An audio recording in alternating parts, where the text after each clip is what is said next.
About 5 years ago, I was 18 and I got off of work to notice that my car was making like this weird like knocking noise. So I call my grandpa and I tell him what's going on, and he tells me to come over so we can look at it. So I give my grandpa the car and I go in and I get ready to go out with my friends later that night.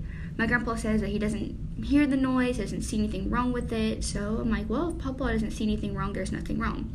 Fast forward, I'm at a party in Rain with my friend Chelsea, and we decide to leave and go to a different party in Mermentau because we just weren't having that much fun.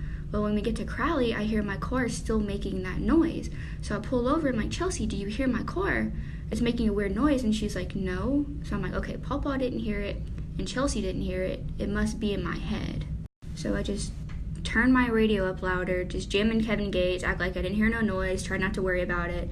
Well, when we get to Esterwood, like my car starts like shaking, and then I see sparks fly. So I'm like, what the heck? So I pull over and I call Chelsea. I'm like, turn around, like there's something wrong with my car.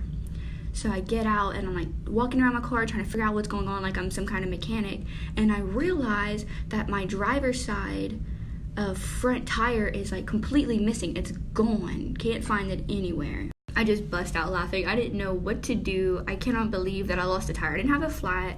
I didn't have a blowout. Like, my tire came off of my car and it rolled a mile down the road. At the previous party I was at in Rain, a guy had gave me his phone number and I wasn't really interested, but I took it down like to be nice anyways. Well, thank God I did, because Chelsea and I ended up having to call them to come help us.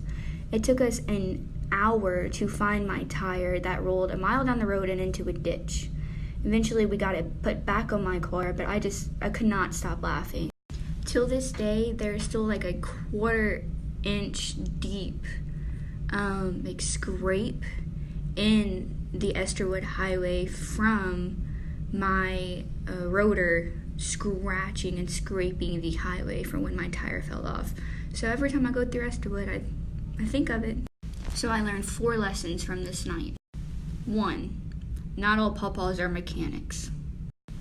2, when your car is making strange noises, turning up the radio doesn't fix the problem.